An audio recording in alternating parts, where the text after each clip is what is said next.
Thank you very much, Raja. Fluid is everything in AMD, right? So AMD in India is actually picking up because our old age people are also increasing, the prevalence of about 4% to 12% based on different studies.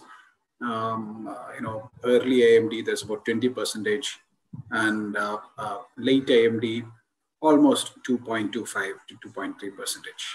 Now we'll look through relevance of fluid. So what are the fluids that we have?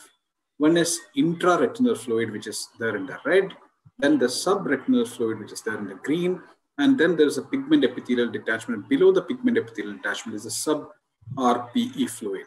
So accumulation of retinal fluid is an indication of activity, and activity means treatment and retreatments. Now, fluid is a component of neovascular AMD, and this is a CAT study, about 1,000 subjects, which actually showed 80% of patients had subretinal fluid, about 3/4 of them had intraretinal fluid, and about 50% of them had sub-RPE fluid at baseline. So this is the initial thing. So subretinal fluid was the most common, and sub-RPE fluid was seen in about half the patients. Now, retinal fluid plays a critical role in every stage of neovascular AMD progression. In diagnosis, i.e. intraretinal as well as subretinal fluid are leading diagnostic criteria. So if there is large amount of fluid, time to first treatment is shorter. Like we need to treat them as early as possible. And as I said, it is a marker of disease activity, which means that if there is fluid, when on treatment, you require to retreat. And visual outcomes depend a lot on fluid, as we will see later on in our slides. And treatment interval also, as the fluid-free intervals are there, we can actually treat them, with a lesser frequency. But if there's fluid recurrence, you will require frequent recurrent treatment. So guidelines from the Europe, the Royal College of Ophthalmology, as well as American Academy, all of them basically talk about, subretinal fluid or intraretinal fluid or any fluid or maybe quantity of fluid, etc. So, but they all talk about fluid whenever we look at retreatment strategies.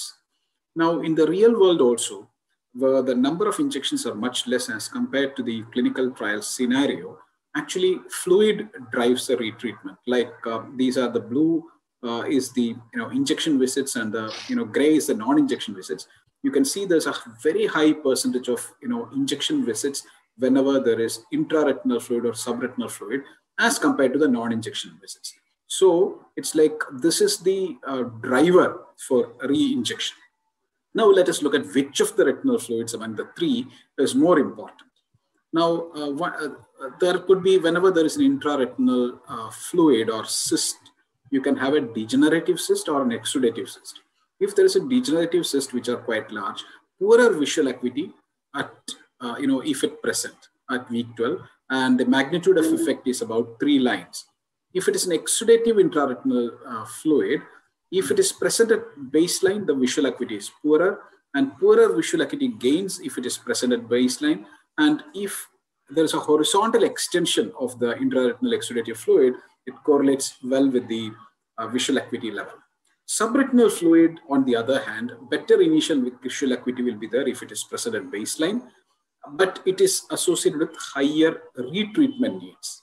And pigment epithelial detachment, if there is large pigment epithelial detachments, there will be poorer visual gains if it is present in the baseline, and risk factor for progressive visual loss for these dosing.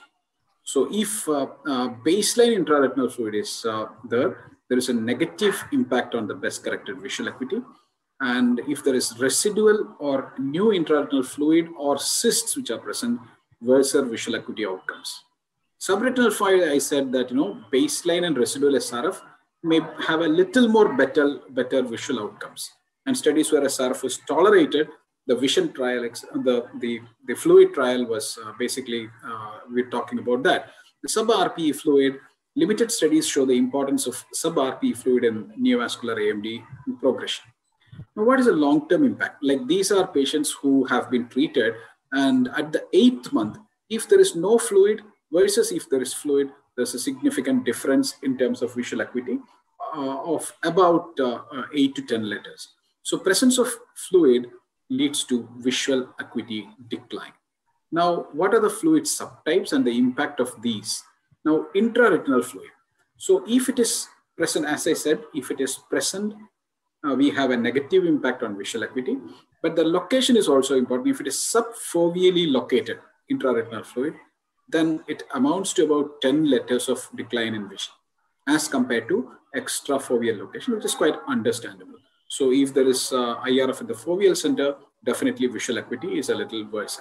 Now this looks at 12 months of data, and you can see that the white here tells us about the visual gain, and the dark blue here talks us about the visual loss of about more than 10 letters. So here you can see that by the 12 months, if there is no intraretinal cysts or fluid, there are about 35% of patients who have gain in vision, as opposed to only 3% with intraretinal fluid. There's a huge difference.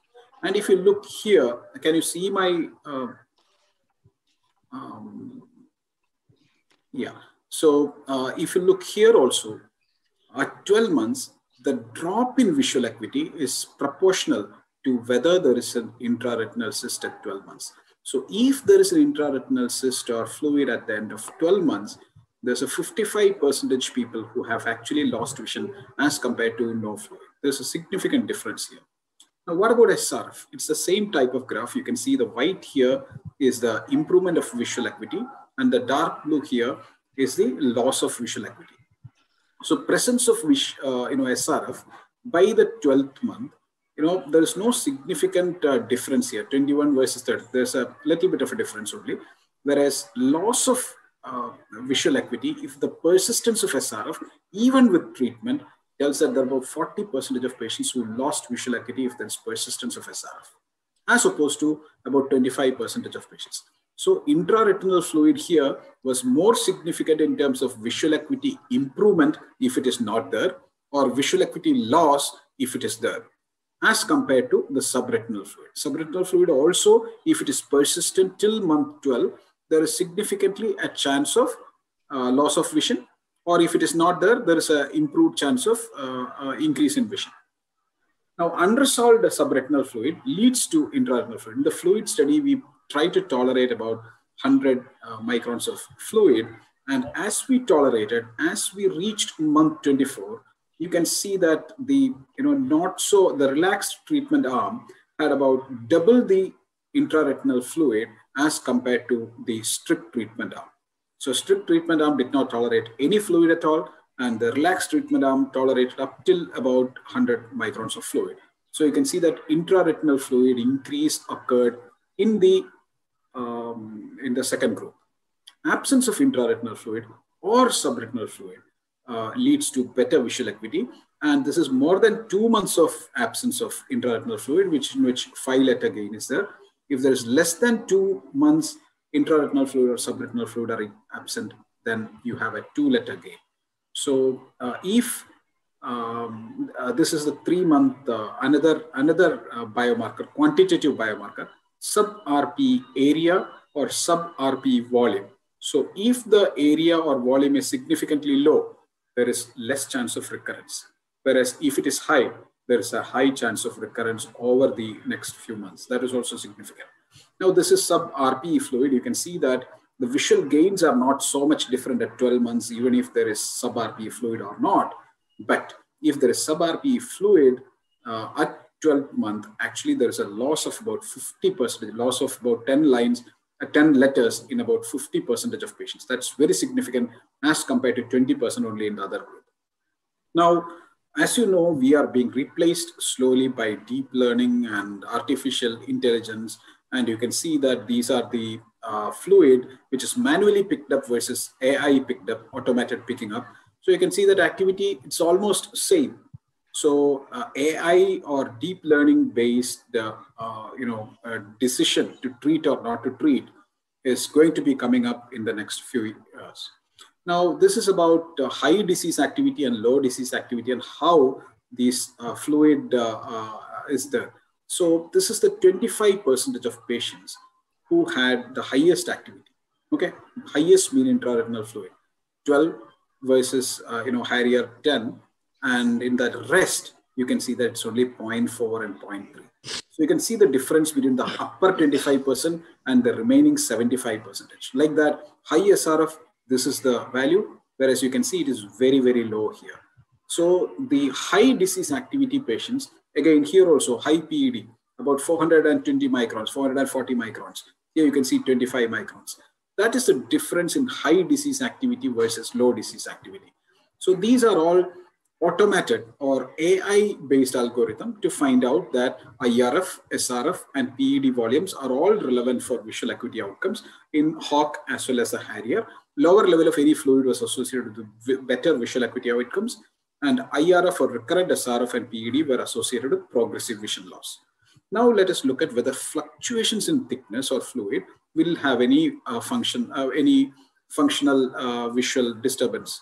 Okay, now they divide it into different quartiles, 1, 2, 3, and 4, depending upon how many microns of fluid variation was there.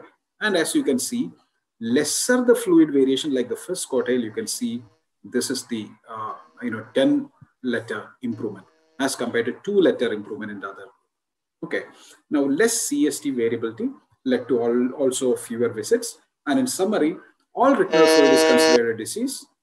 Okay, and we require to treat fluid quite well. Thank you. Thank you, Gopal, for the very nice presentation, some new insights which you gave. So I have a question for you. Do you follow the fluid study guidelines and tolerate any SRF, let's say beyond the first year? I know many people are aggressive in the first 6 months at least, but do you ever tolerate any SRF in some patients? Generally, the idea, as you said, in the first year will be to not tolerate any fluid. But now with continuous injections, if there is still a little bit of fluid, maybe 50 microns of fluid, I may consider 50 microns to be observing. But in those patients also, maybe I will give them a 3 or 4 monthly injections. Okay, because in one of your sessions in the morning, there was a nice case which was presented who was dry and then the vision went down and then the fluid came back, the vision improved. And that was probably less than 100 microns of fluid, which I had noted in your case. And I would just like to tell the audience here that at least in the survey of VRSI, which we did last year, 50% of the members actually tolerate some amount of SRF. But again, it's more debatable how much, what should be the location. Some people consider extrafoveal SRF as tolerable. I would like to ask a question to Dr. Parveen Sen. Dr. Parveen, do you look at the fluctuation of fluid on OCT? What Gopal very nicely brought out at the end, that more the fluctuation, more is the vision gain or less is the vision gain that they have. But how do we control that? I mean, I don't know if it's in our hands, but do you consider that if there is more fluctuation, you would consider treatment more often, like monthly? How do you use that information? I think I agree with what Dr. Gopal said, and the general consensus that, and the presence of fluctuating fluid generally means it's a disease which is not well controlled. So you keep on increasing the disease interval means there will be more fluctuation. So I think at this point of time, definitely a little loading dose or 2, 3, 4 monthly injections will be necessary. And tolerating fluid means that after you have given the enough amount of injection and still the fluid is not going, then you tolerate. It does not mean that the patient is having a drop in vision and the fluid is increasing, but it is 100 micron only, then you tolerate. But I will not tolerate 100 micron if it is a new incident fluid, that last month it was not there and this month it is there on OCT, then I think I will not tolerate that fluid. But if earlier it was 200 and now it is 100 and it is maintaining at 100 and the visual acuity is maintained, probably then, and already you have given lots of injections, probably then you will tolerate. Fluctuation for me means disease is not yet stable. So I would definitely try to treat more aggressively. That's an important point you made, Dr. Parveen. May I put one more point, Raja? Yeah, so what I wanted to say that the study that I presented is based on monthly injections. where there was no role for us to play. It was like monthly injections. Whereas we in our real life don't do that for a year or two. We will do after 3 loading doses, we will go to PRM. And probably our duration between injections definitely increase. And that is why fluctuations can come in. So when they do monthly injections or very tight monitoring in a clinical trial situation, and then when fluid is fluctuating, that shows that activity is significantly high in those patients. Whereas in our case, when we are treating real life patients, it may be because we are, pushing the injections a little too far. Yeah, so I think in the interest of time, we have to move on. There are so many things. I'm sure everyone will have their opinion. But one thing, what Gopal has opened up is a very important point about how we follow up. These recommendations of fluid, of tolerating fluid, is from treat and extend regimens.